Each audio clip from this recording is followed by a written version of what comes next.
Pada saat ini, televisi sudah menjadi bagian dari kebudayaan manusia. Dan sama seperti teknologi lainnya yang ada di era digital saat ini, maka televisi juga sudah mulai masuk nih ke segmen smart device. Dan kali ini Pical akan mereview sebuah smart TV dari brand Koka, dan yang tidak hanya smart tapi juga memiliki layar yang lega, dan yang paling penting, harganya terjangkau. Seperti apa detailnya? Let's check it out!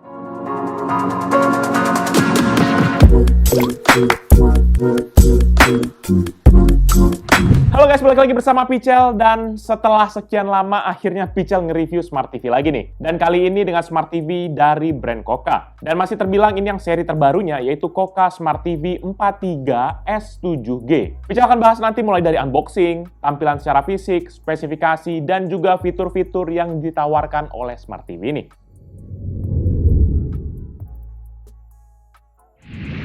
Kita mulai dari unboxing dulu. Kotak kemasan TV ini tuh nggak seperti kotak TV kebanyakan. Ya, polos aja begitu. Dan malahan penampakan TV-nya nggak ditunjukin sama sekali. Jadi kayak ala-ala mysterious box gitu. Sementara pada paket penjualannya, kita hanya dapat sepasang stand, sebuah remote multifungsi, sepasang baterai A2, manual guide, dan juga kertas-kertas garansi, dan ya unit televisinya itu sendiri.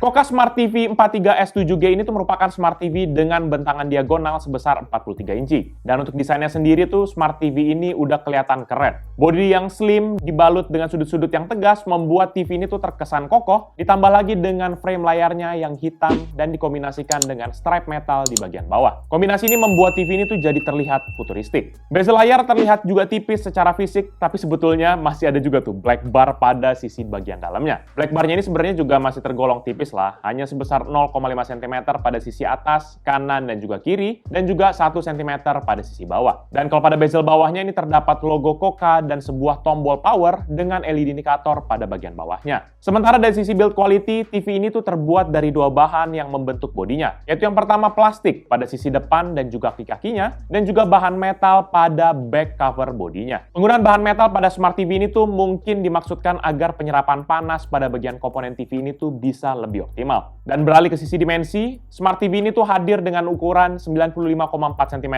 dikali 55,8 cm dengan ketebalan sekitar 8,8 cm jika tanpa stand, dan kalau mempergunakan stand tingginya tuh nambah sekitar 10 cm.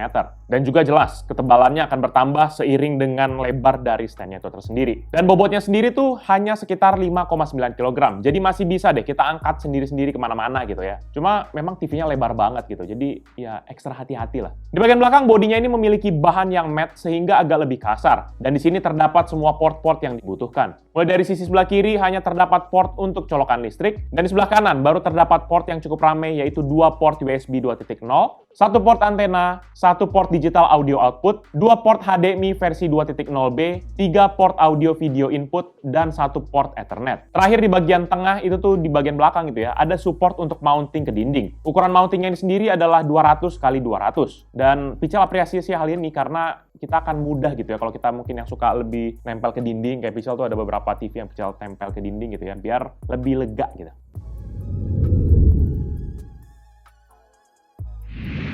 Untuk spesifikasi layar, seperti yang sudah Pical sebutkan tadi, bahwa TV ini mempergunakan layar dengan bentangan diagonal sebesar 43 inci. Tapi sayangnya Pical nggak bisa menemukan spesifikasi lengkap untuk layar TV ini. Waktu Pical cek pakai HW Info pun, pada waktu dilihat gitu ya, monitor name-nya tuh unknown. Cuma ada serial number yaitu 1684-3009, dan juga menggunakan kode SKY1202. Dan pada waktu Pical coba cek di internet gitu ya, bahwa memang panel layar ini cukup banyak dipergunakan, bahkan hingga brand-brand yang terkenal. Jadi ya agak susah juga nyari informasinya, tapi ya begitulah. At least ketahuan bahwa panel ini banyak dipakai di beberapa brand lain. Tapi yang jelas tampilan layar TV ini tuh enak dilihat entah untuk nonton film ataupun dipakai main game dari PC. Layarnya ini sendiri tuh memiliki resolusi Full HD atau 1920x1080 dengan refresh rate maksimum 60 Hz. Dan ini tuh kalau berdasarkan spek yang beredar di jagat maya ya. Tapi pada waktu Pical cek di aplikasi AIDA 64, ketahuan kalau resolusi layarnya tuh sebenarnya cuma 1280x720 dengan refresh rate sebesar 60 Hz. Jadi mana yang benar? Silahkan tanya pada rumput yang bergoyang di luar. Dan Koka mengklaim bahwa rasio screen to body ratio-nya itu sendiri adalah hingga 99%. Cuma Pical nggak tahu ya, 99% kayaknya agak kurang deh. Harusnya 97 gitu deh. Karena bezelnya cukup tebal di bagian bawah. Untuk spesifikasi sistemnya, Smart TV ini sendiri tuh memiliki SoC ataupun sistem on chip ARM Cortex A55 quad-core dengan CPU clock range sebesar 750 hingga 1,5 GHz. Dan dia juga memiliki GPU dari Mali, yaitu Mali G31 dengan frekuensi 650 MHz. Ditambah juga dengan RAM sebesar 1 GB yang saat ini pada waktu Pical cek terisi cuma 350 MB dan storage sebesar 4 GB dengan free space sebesar 2,5 GB.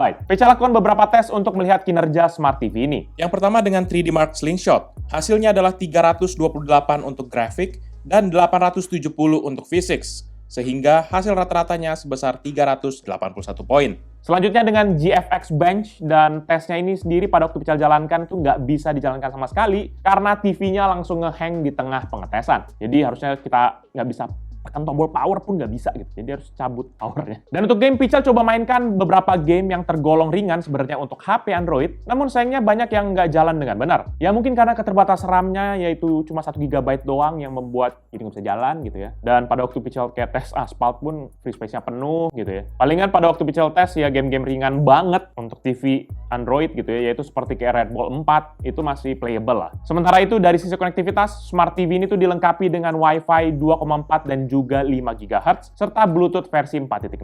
Ya ini udah bagus banget sih, karena dengan Wi-Fi 5 GHz maka koneksi jadi lebih stabil dan juga bandwidth-nya bakal lebih besar. Tapi itu juga kalau kita punya access point yang Wi-Fi 5 GHz ya. Tapi saran Pical kalau memang mau lebih stabil untuk akses konten ataupun browsing gitu ya, gunakan saja kabelan, karena seperti yang sudah Pical bilang tadi, bahwa TV ini juga sudah dilengkapi dengan Ethernet ataupun port LAN gitu. Dan untuk urusan power, Smart TV ini sendiri tuh membutuhkan daya listrik yang cukup besar, yaitu 75 watt. Dan ini memang sudah tidak menggunakan power adaptor lagi. Nanti pada saat kita colokkan kepada listrik, maka akan ada indikator LED berwarna merah di bagian tengah bawah untuk menandakan bahwa listrik sudah masuk.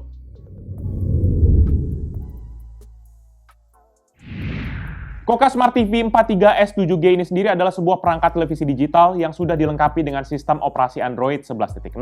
Jadi sudah dapat Android terbaru nih untuk saat ini. Dan buat teman-teman yang mungkin masih awam dengan Smart TV Android, penjelasannya pernah sudah Pical bahas dengan lengkap di video yang lain gitu ya. Jadi teman-teman bisa langsung lihat di link di atas ini aja. Atau mungkin buat teman-teman yang penasaran bisa lihat di description di bawah. Dan untuk mendukungnya, TV ini juga sudah dilengkapi dengan remote multifungsi dan juga sudah support dengan voice command. Jadi untuk akses Google Assistant, kita bisa langsung pencet aja tombol Google Assistant via remote control-nya.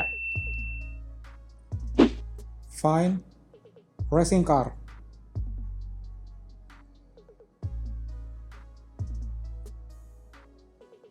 Selain itu, Smart TV ini juga sudah support beragam input device, baik seperti contohnya USB maupun dengan Bluetooth. Jadi bisa kita sambungin tuh dengan mouse, keyboard, ataupun gamepad teman-teman sekalian. Fitur selanjutnya adalah HDR10 pada layarnya, sehingga teman-teman bisa menyaksikan tampilan film yang lebih tajam, vibrant, dan juga nyaman jika dipakai nonton lama-lama. Jadi kalau ada yang bisa nanya gitu ya, kayak, "Bang, bisa nonton Netflix HDR nggak?" Jawabannya bisa. Tapi perlu diingat juga ya bahwa agar movie experience-nya lebih kerasa, maka kontennya pun juga harus sudah mendukung HDR. Contohnya kalau di Netflix gitu ya, cari film yang memang sudah logo HDR-nya gitu ya di bawah dari judulnya gitu. Baru maksimal kualitas gambarnya. Dan untuk di bagian audionya, ini juga sudah ada support dengan Dolby Audio yang bisa meningkatkan kualitas audionya. Sehingga walaupun masih speaker internal, minimal masih lebih nyaman lah buat dipergunakan nonton dan juga untuk mendengarkan lagu. Namun ini secara default itu masih off gitu. Jadi kita harus hidupkan settingnya di bagian device preference, lalu pilih audio. Dan Pical Test mempergunakan lagu yang berasal dari laptop dan dengan setting volume 100%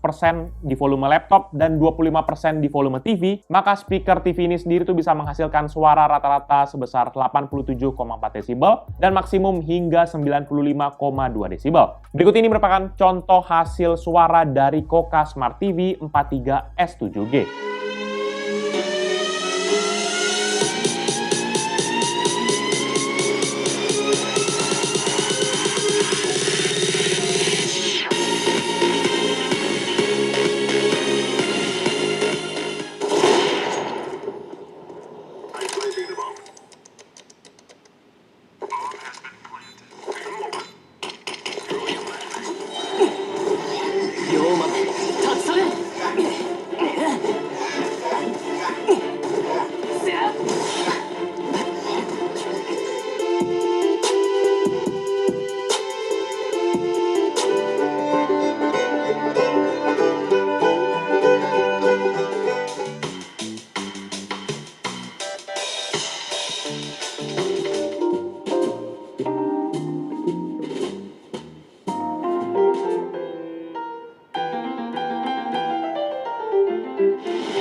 Selain yang sudah Pical sebutkan barusan, TV ini juga masih memiliki beragam fitur yang bisa teman-teman nikmati. Seperti contohnya AV1, yaitu teknologi streaming baru yang membuat konsumsi data tuh jadi jauh lebih kecil. Dan juga Trochilus Extreme 2.0, yaitu engine dari Koka 43 S7G yang dapat menyesuaikan gambar sedemikian rupa agar kualitasnya lebih prima. Dan yang terakhir yang basic sebenarnya adalah DBV T2 untuk menangkap siaran TV digital. Jadi kalau buat beberapa bulan lagi siaran TV analog akan diberhentikan oleh pemerintah, maka teman-teman sudah aman nih kalau pakai TV ini. Dan selebihnya adalah fitur-fitur support, di mana TV ini juga sudah dilengkapi dengan Chromecast. Jadi teman-teman nggak perlu lagi tuh repot-repot untuk ngoper-ngoperin handphone kalau misalnya mau nunjukin sesuatu yang lucu di handphone. Kita tinggal casting aja kepada TV dan langsung kita bisa nonton rame-rame nih. Overall, menurut data pribadi Pical, Koka Smart TV 43 S7G ini sendiri merupakan TV pintar yang cocok banget buat kita yang sedang cari TV tapi punya kebutuhan yang nanggung. Mau beli TV 32 inci berasa kayak kekecilan, tapi mau yang 50 inci berasa kemahalan gitu ya. Ya, 43 cukup oke lah. Kalau ada yang mikir kayak gitu, maka TV ini sangat cocok buat teman-teman sekalian. Build quality TV ini sudah cukup oke dan desainnya juga enak dilihat mata. Layar lebarnya juga nyaman dipakai beragam kegiatan per videoan. Tapi sayangnya internal storage-nya ini kerasa kecil banget dan juga RAM-nya juga agak mepet. Jadi jangan suka ngide-ngide deh dan mau nginstall game-game yang aneh-aneh di TV ini. Jujur aja ya, Pical tuh suka heran gitu ya. TV yang diharapkan bisa sepintar smartphone, kenapa cuma dapat RAM kayak 1 GB gitu doang gitu. Terus smartnya mau segimana kalau misalnya hardware-nya cuma kayak setengah-setengah nanggung begini. TV ini sebenarnya Pical beli secara pribadi ya, dan bukan Pical gunakan untuk menonton. Tapi Pical akan gunakan TV ini sebagai pelengkap untuk project. TV ini sendiri tuh Pical beli secara pribadi, dan bukan Pical gunakan untuk menonton. Tapi akan Pical gunakan sebagai pelengkap untuk project dari Pical Media Group, yang saat ini sedang dalam proses pengerjaannya masih berjalan. Jadi nantikan di channel ini, saudara, TV pintar ini akan kita ubah jadi apa. Secara harga, TV pintar ini sendiri dibanderol dengan harga 3 jutaan saat Pical beli kemarin. Tapi ada juga beberapa marketplace yang masih membandrol harganya di atas 5 juta. Nggak tahu dah tuh, mau cepet kaya kali ya. Jadi cermat-cermat memilihnya, teman-teman. Kalau perlu, ya belinya pada saat lagi flash sale gitu ya, biar murah. Jadi paling itu aja review dari Pical kali ini terkait dengan Smart TV dari Koka, yaitu 43 S7G. Buat teman-teman sekalian yang berminat dengan produk ini atau mau cek produknya, bisa cek di description yang nanti Pical akan cantumkan di bawah ini. Dan buat kalian sudah menonton dan juga suka kan video ini, jangan lupa untuk hit like dan juga share sama teman-teman kalian. Tapi kalau kalian suka, kalian bisa langsung dislike aja video ini. Kalian juga bisa pertimbangkan untuk subscribe agar bisa mendapatkan informasi mengenai video-video dari Pical berikutnya. Dan bisa juga kunjungi sosial media kita, yaitu Facebook, Twitter, Instagram, TikTok, Hello, ataupun website kita, yaitu picalmediagroup.com. Dan sekedar ingetin teman-teman bahwa kalau teman-teman suka game retro, game konsol gitu ya, bisa kunjungi channel spesifik untuk game, yaitu Pical Main Game. Ataupun untuk yang penasaran tentang video di belakang layar dari Pical, bisa kunjungi channel baru kita, yaitu PMG Fams. Ini yang ada di belakang nih, mantap loh. Jadi itu udah video dari Pical kali ini. Thank you guys for watching. I'll see you in the next video. Bye-bye. Nonton guys. Unmute dulu. Wih, siapa nih? Coba ya.